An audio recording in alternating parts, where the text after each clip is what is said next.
Oh, hello, hello, hello. I'm Zakiya Monique, Master Relationship Strategist, Transformational Speaker, Bestselling Author of Killer Connections, and today I'm your facilitator of the Sunday School Remix. We are in lesson number 9, I believe it is, with the unorthodox moves of God. We took a little bit of a hiatus. Hopefully you were praying for us, and we are back with the remainder of our lessons. Lord's will. We do like to finish what we start, even if we have to take a little bit of a break, because sometimes we have to go and hear from the Lord. We have to take a minute, right? And so, with that being said, we are on lesson number 9 under the Unorthodox Moves of God series. We're going to flip through these really quickly because I don't want to have us go through all of this. We've talked about Noah, we've talked about Abram, we talked about Joseph, we have talked about the Moses and the children of Israel. We've talked about Deborah, the only female judge. We've talked about Elijah and the widow. Such good content, such good content. We talked about Hosea and Gomer, like nobody even knew Gomer had a name. They just was like the prophet and the prostitute. That was just her name, was the prostitute. Um, who else did we talk about? We talked about Eli, the judge, priest, and father of Hophni and Phinehas, right? We talked about that as well. And we talked about Jonah. Okay, we talked about Jonah. So go back and watch those if you did not check those out. Those they were good, rich content. But we're moving on now to the rise, reign, and fall of King Saul.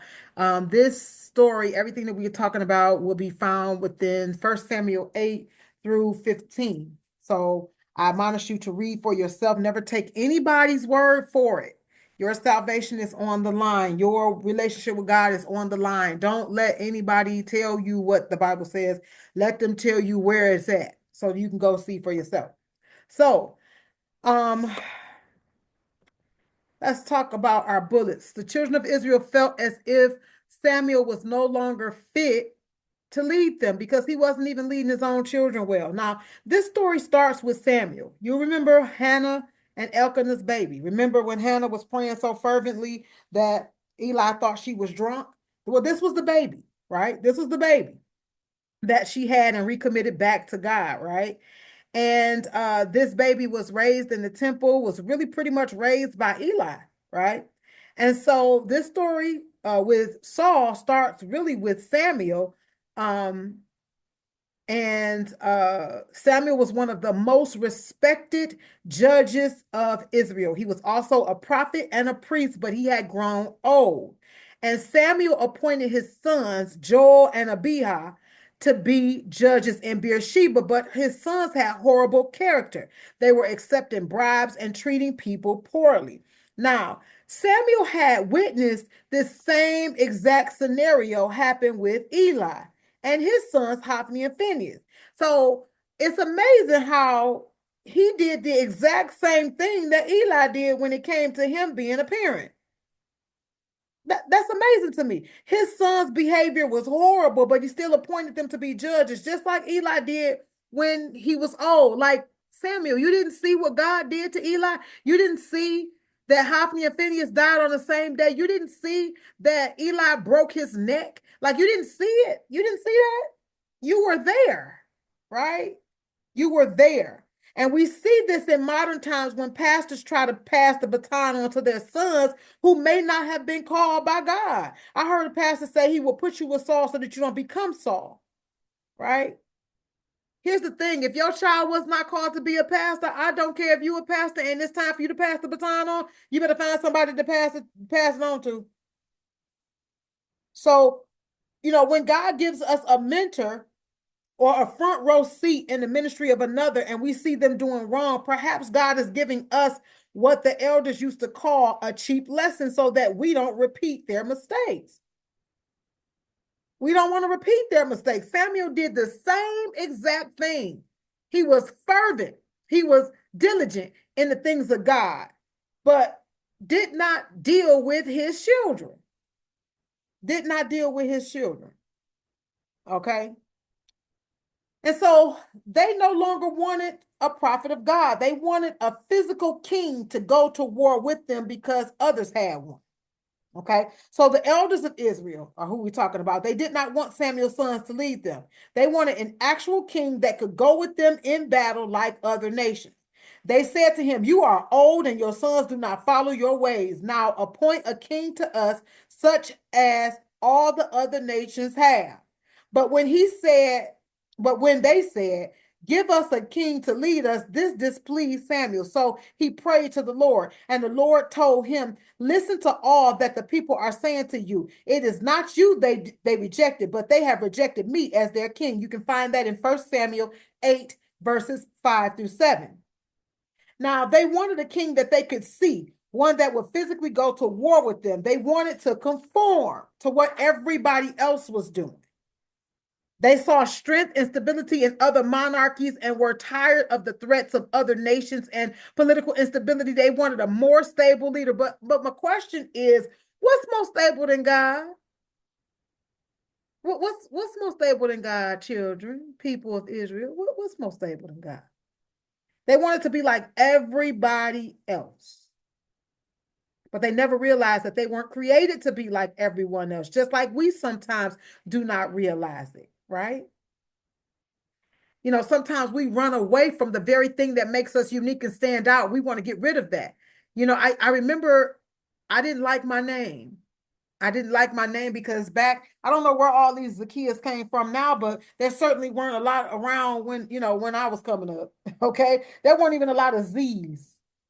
Okay. There weren't a lot of Z's, like first name started with a Z. So I was kind of like, you know, I felt like I want to, you know, I don't like my name. So I started going by Monique. And then I found out what my name meant. And this is why my company is named Zakiya Monique and Company, because my name means pure intelligent. So Zakiya means pure intelligent, and my middle name means counselor. So the name of my business is Zakiya Monique and Company, is Pure Intelligent Counselor and Company. I didn't have an appreciation for it because I wanted to be like everybody else. I wanted my name to be Tamika, Tanisha, Nicole, like everybody else. But God was like, no, no, no, no. I created you to stand out. And many of us will try to tuck the very thing that God is saying, no, don't hide that. That's what I want you to, that's what's going to make you shine. They had the true and living God instructing them and calling their plays, and they traded that in for Saul. And though they were warned, God allowed it. God allowed it. See, here's the thing. They didn't understand. And the very unorthodox thing is that God allowed it. See, up until this time, he really had not granted their wish. You know, remember, this is the same set of people that after they left Egypt and got to the sea, Red Sea, you brought us out here to just kill. Let us go back to Egypt. How many times did they want to go back to Egypt? And God was like, just keep going. They don't know what they're saying. But this time he was like, okay, okay, cool. So they didn't want Samuel because he was old. They didn't want the sons because they were rotten. They used this pivotal point to make a request that would make them like everybody else in ways that they did not know, that they did not want. They had no idea that you really don't want to be like everybody else, like you think you do. And many times that's something that we deal with as well. And so Samuel was displeased and he was disappointed by this request, and he went to who? The Lord. Now, I imagine that he felt rejected because he's the one who is taking them the messages, right? He's the priest, he's the prophet, he's taking them the messages, and he feels like they're rejecting him. And in our call, sometimes when we're telling somebody something or we're praying over them and all this, we feel like they're rejecting us. But the truth is, if God sent us, they're not rejecting us, they're rejecting him. They're rejecting him. If you're a prophet and you give somebody a word and they reject it, they're not rejecting you. Shake the dust off your feet. They're rejecting God. Right? They're rejecting God. And so I imagine that he felt rejected and even reminded of how his children were tearing down as he was building up. But he hadn't done anything about it. Right? And so Samuel went to the Lord with his displeasure. Nowhere does it say Samuel called somebody to tell him all about it. Nowhere does it say Samuel went in and popped off on him. Samuel took his displeasure to the Lord because that is who had given him the assignment. That's who gave him that assignment. And we have to get better about going to the Lord, but sometimes we want to go to flesh, flesh and blood. And I get it. I get it. That's why we have prayer partners and all that, but we shouldn't go to everybody because everybody can't handle us in our times of frustration. Everybody can't handle that because the minute that you go to everybody and allow them to see you in your vulnerable state, your frustrated state, your disgruntled state, your disappointed state, they can't now unsee it. I believe that God graces us. I believe he graces us with people that will walk alongside of us, who will give us that space to be human, right? They'll give us that space to be human. And they can still see us in our giftings, even when we've been frustrated and all those things. But everybody can't handle that. And so sometimes we will overreact and sometimes we will say some things out of frustration. And that person now, it has tainted our witness with them. So that's why we have to be careful. Samuel was displeased and he was disappointed, but he went to God because that's who had given him the objective. That's who had given him the assignment. So he went back to God when the assignment presents confusion, will present confusion, chaos, and even displeasure or dismay. That's what we have to do. When we're confused, when when we see chaos, when we say, Lord, you're not the author of confusion, so what is this? When we are displeasure, dismayed, disappointed, we have to go back to God. What is going on here? Right? And God told Samuel to hearken to the voice of the people in all that they said to him. In other words, give them what they want. God helped Samuel to shift his perspective. He said, listen, they didn't reject you. They rejected me. And God told him, but I want you to warn them about the type of king that they are going to get. And so Samuel warned them that the king would take their children into servitude, sons as warriors, daughters as bakers and cooks. He would take their fields, vineyards, their olive yards, take a tenth of their seed, servants, livestock, etc. You can find that in 1 Samuel 8, verses 11 through 18. He told them that they would cry out and the Lord would not hear them. And they were like, but we're going to have a king now. Imagine you telling them all this stuff and they like, but we still have a king. And this is how some people are when you are out on the battlefield and you're out here telling them what thus said the Lord, and you're warning them like, don't do this, don't do that. They're like, but I'm still going to have what I want though. And sometimes we have to leave them to it. We have to leave them to it and let them learn the hard way. And it's hard to watch, especially when it's somebody that you love, but you have to let it go. You have to shake the dust off your feet. This reminds me of the kingdom marriage movement, God-ordained spouse movement, that's going on in just marriage in general. Oftentimes, God will say no or not yet, and we want him anyway, and we want him now. So, because as long as we got a husband, right? Somebody to take pictures with in the matching pajamas, somebody to lay and play with at night, somebody in the house. But is he suitable to be the man of the house, a man that follows God, a man suitable to be the example that your daughter would seek, that you would want your daughter to seek, and that your son would see and emulate? If we're honest, most of the time the answer is no, because we haven't allowed God to put his imprint on them before they put their handprints on us. Just saying. I've been guilty of wanting to help the Lord out, and it did not end well. It also did not help that Samuel's witness was tainted and weakened when he promoted his sons, knowing that they were not right. So we have to be careful how we take care of what God commits to our trust, because people are watching us. And our witness preaches louder than any lesson that we could ever teach or sermon that we could ever preach. Of course, Samuel was not directly responsible for the actions of his adult sons, but the point at which he put them over the things of God, knowing that they were not right, is a major problem. We cannot have people over ministries unless God said put them over the ministry. If God does an unorthodox thing and said put them over the ministry because he knows he's going to clean them up, cool. But if God ain't told you to put them over the ministry, no.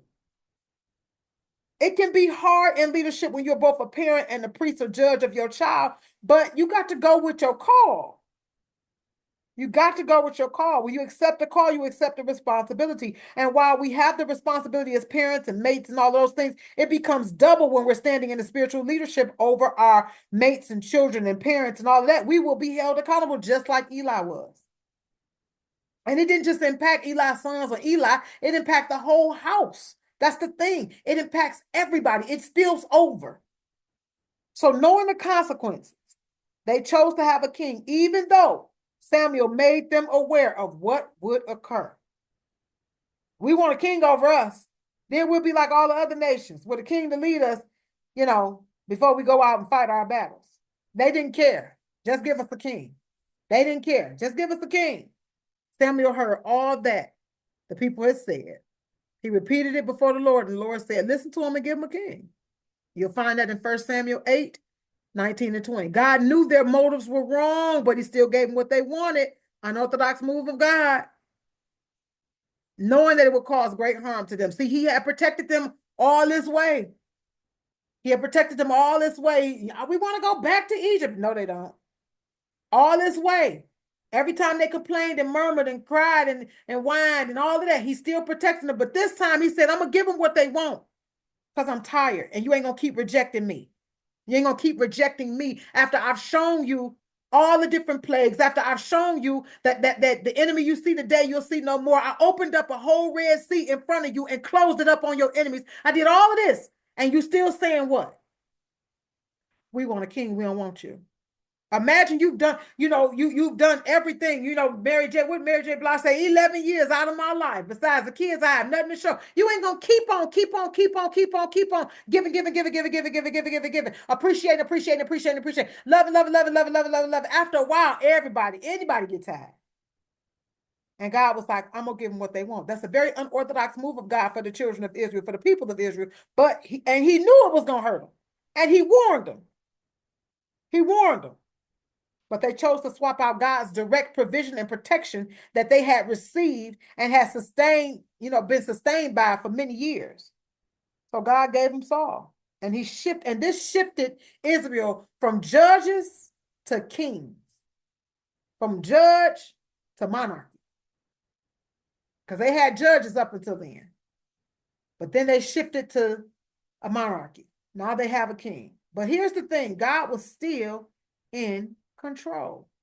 Even when they went against his plan, aren't you glad that even when we go against God's plan, he is still in control?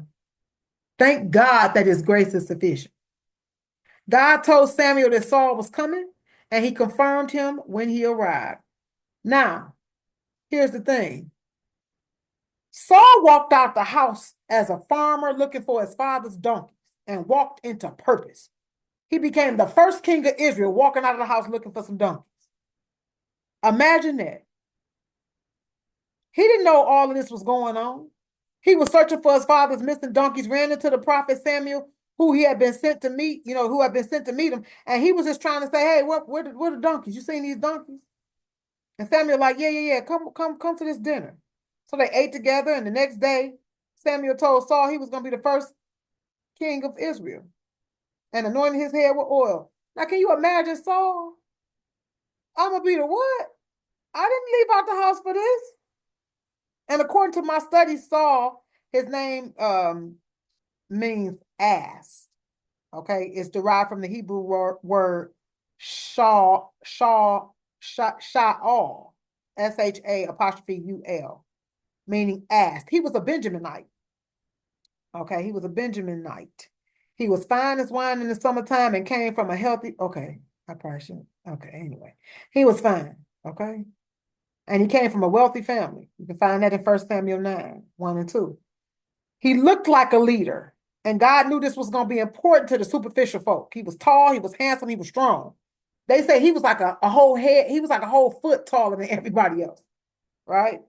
And so Saul and Samuel meeting was a part of the plan. So, like I said, he left his father's house looking for some donkeys and walked right into the kingship. Like, wow. Imagine leaving out your house to go to work and becoming the president of the United States. Like, bro, I just left out the house looking for some donkeys. Right? I don't understand. But God was in control, even though he let them have their requests. So Samuel invited him to dinner. He received the best meat. He was the guest of honor. And Saul was taken aback. He was a little shocked because he was from the smallest family, according to my studies, the smallest tribe, which was the Benjaminite tribe. Remember Benjamin? Benjamin from our Joseph teaching? Benjamin was Joseph's younger brother. So that was the smallest family, smallest family from the smallest tribe. He didn't expect to be picked. He like, I'm just a farmer. Like, you sure? Samuel anointed Saul king the next day in a private ceremony. You can find that 1 Samuel 10:1. And Saul was officially king. He like, bruh, what happened? Because that was fast. Samuel gave Saul multiple signs on his way home that some things would happen, and they all came to pass. And that's how he knew, like, he was sent of God, right? And so one of the signs was that the Spirit of the Lord would fall upon him and he would prophesy. And that's exactly what happened. You can find that in 1 Samuel 10:11.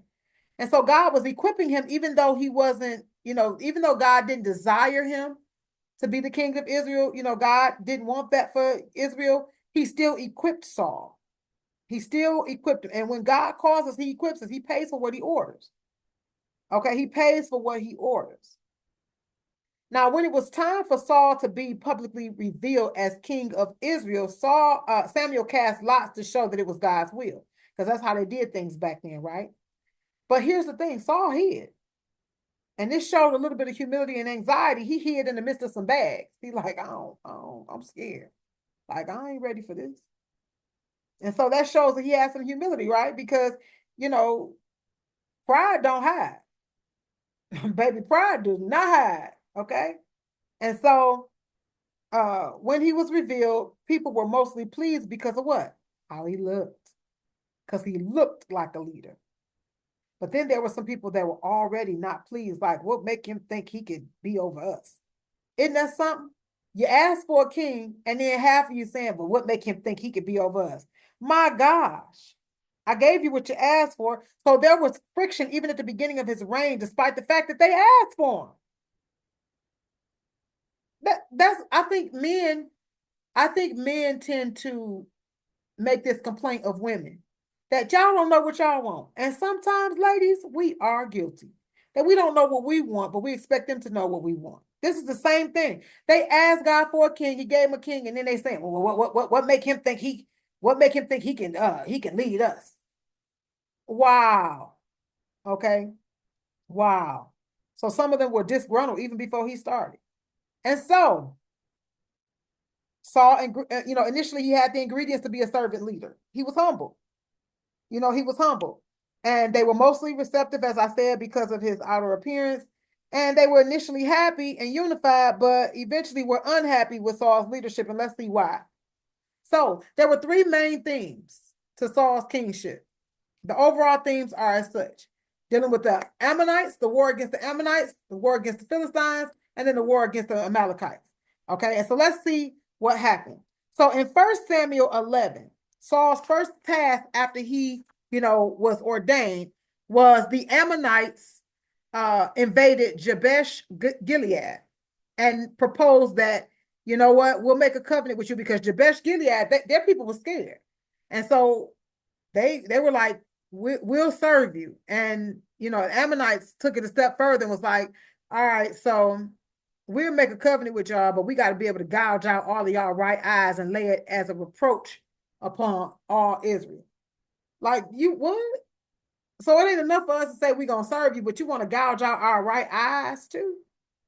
And so this was a direct challenge to Saul, and this set the stage for him to prove his leadership, because now you got all of these naysayers too that's watching like, well, what are we going to do? And then you got all of the people who asked for a king and who said, we ready for a king to take us into battle. So everybody's waiting and watching, right? And so what did Saul do? He called all of Israel to battle and confronted the Ammonite threat head on. And they unified with him, and they followed him into battle. He assembled a large army, went to war in the morning, got the victory. Wow. And this win not only saved Jabesh Gilead, but it also established Saul's leadership among the people. See, sometimes we can appear to be winning when we follow our own way. And that's how we get deceived, because it may not all be bad, right? A lot of times when we're in sin, it don't feel bad initially. Like, it don't feel bad, because that's God's grace.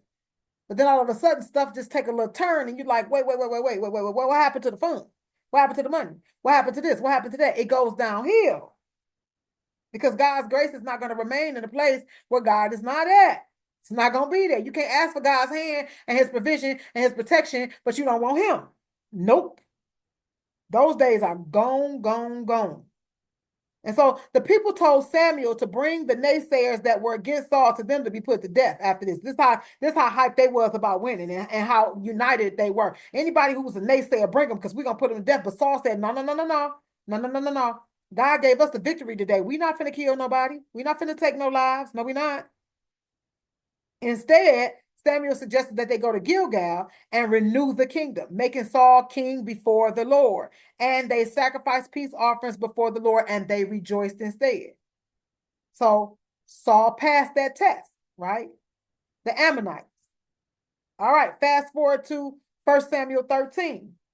Saul prepares for battle against external forces, particularly the Philistines, whose very presence challenged Saul because they was deep. You hear me? The Philistines was deep.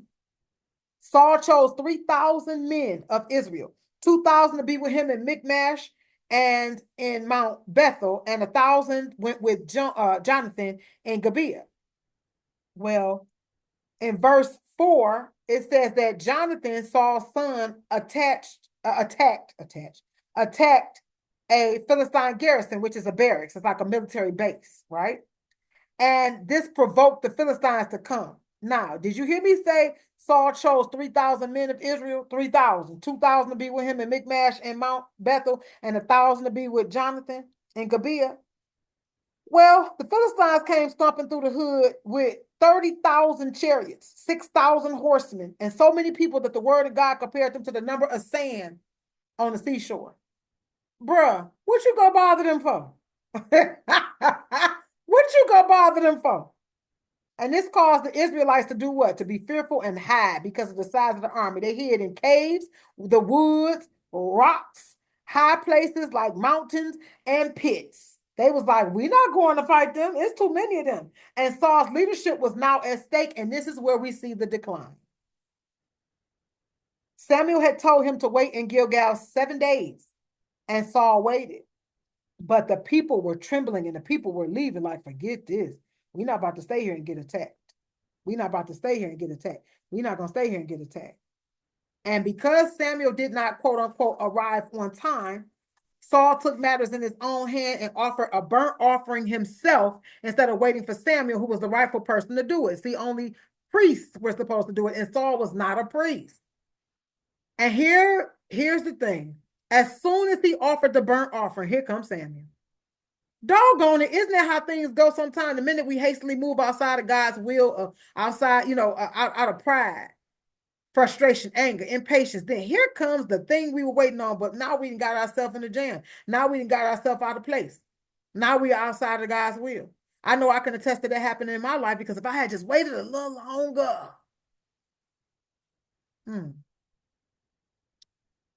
Samuel asked Saul why he had why he had disobeyed God. And Saul began to explain how the people were scattering. The Philistines were out here gathering and getting ready to click up against us. Then you said you was coming, and then you ain't show up on time. Isn't this how we deal with God sometimes? Why did you go do this or that? Well, God, the bill was due, and then, this was going to get shut off, and then I ain't want to have to go without, you know what I'm saying? So I know, I went back to selling drugs. I went back to doing what I did. You know what I'm saying? I went back to do what I know to do. Samuel had just got finished in chapter 12 talking about the importance of obedience to the people. And he was saying, if y'all obey, then God will bless you. But if you don't, you and your king will be cursed. Like he said, he had just said it in chapter 12.